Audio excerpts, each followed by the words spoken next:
What's up everyone, Lion Roar here, and in episode 8 of the Beginner's Guide to Gods Unchained, I am going to show you this website, GUDecks.com, that you should absolutely be using to gain an advantage.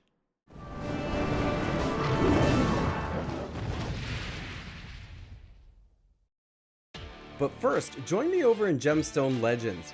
It's a fantastic match 3 RPG game, and it's players that get in early on games like this that are at the biggest advantage.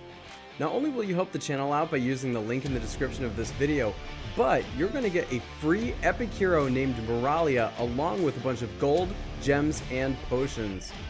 After you download the game, you'll have access to events which will get you even more amazing heroes and loot. Guys, wow, you don't want to miss this opportunity because you do not get it in the regular App Store. Download it now, and I will see you in Gemstone Legends. Okay, let me show you this absolutely necessary tool. So when you go to GUDecks.com, click on Meta at the top, and you're going to see a list of all the archetypes in Gods Unchained, and first of all, what their win rate is, and secondly, how popular they are, or in other words, how many people tend to be playing the deck. So at the top of the list is Board Wipe Death with a ridiculous 67.4% win rate. That's insane. But the popularity is actually relatively low at 0.1%, and there's a reason for that. It's because a lot of the cards in the deck are Genesis cards, or basically the first cards that ever came out, and they tend to be ultra rare and hard to get and kind of expensive. So most of the players in Gods Unchained came in after that, and so they haven't been able to acquire the cards. So really, although the deck is really powerful, you're probably not going to run into it too much. And then as we go down the list here, you can see there's various decks, and I talked about naming conventions in my last video, so make sure to go check that out where I discussed deck building.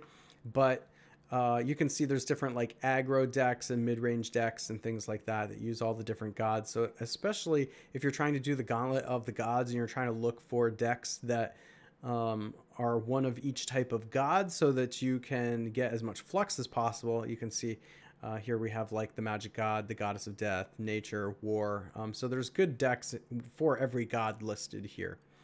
You're also going to see a list of top decks. This is different than the archetypes because these are just people's individual little decks, and you can see that there's several here that have 100% win rate because whoever put the deck in was able to go 100% with it. So this will actually give you perhaps more creative ideas for decks because they're a little off the beaten path, but you can see there's quality ones in here too.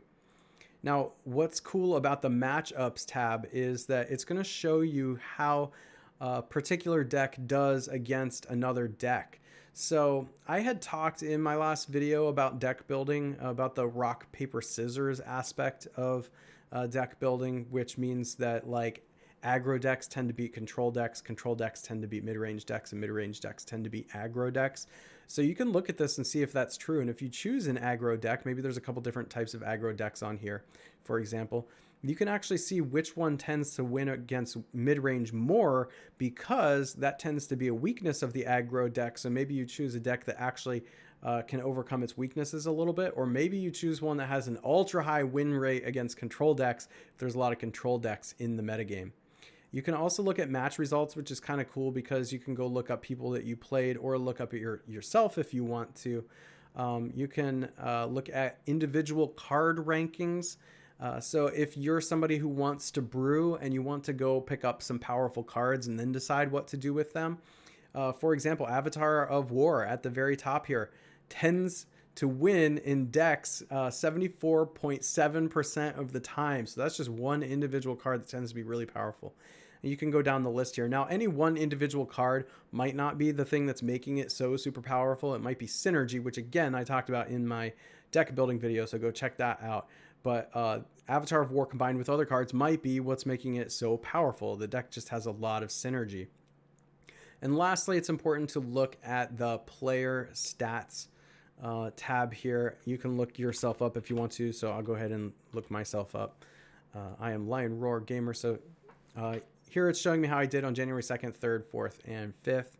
And if you scroll down, it's going to show you how you're progressing with the Blessing of the Gods weekly earnings.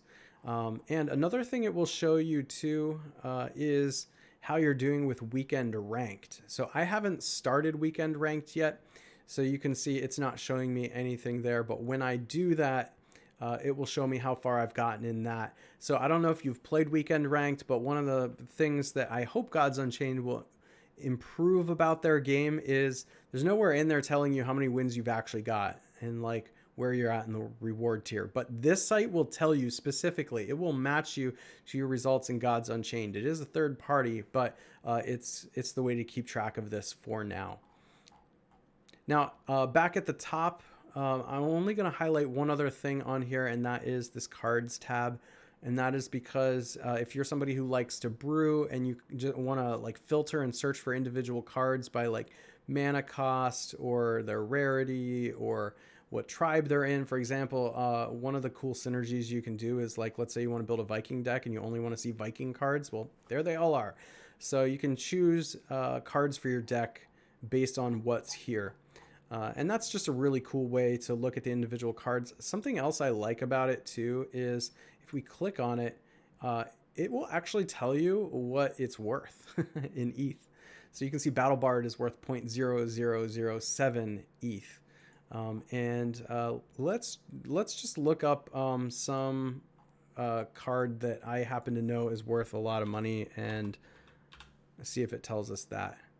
Yeah, you can see Jason is worth 0.3866 ETH, which is at this point in time probably about $1,500 or so. But it's also telling you how many of this card exist out there. This is the meteorite version of the card. There's 2,230 of this type of card out in the world, apparently. So if you have one of these cards, you have one of only 2,230. Now, when it comes to Shadow, there's only 144. For Gold, there's only 42. And for Diamond, there's only 6. So as you can see, those cards are going to be worth a lot of money. In fact, if we click on Diamond, I wonder if it'll tell us in ETH. Oh my gosh, it's 18 ETH. Oh my dear Lord, that is like, oh, I can't even do the math in my head. 1 ETH is worth like about $3,000 at the making of this video. So multiply that by 18. My gosh. All right. Well, guys, I hope you found this video helpful in navigating GUDecks and how to use it to make yourself a better player. If you did, please consider hitting that like button, subscribing, hitting the bell notification so you know when I drop new videos or go live, and I will catch you in the next one.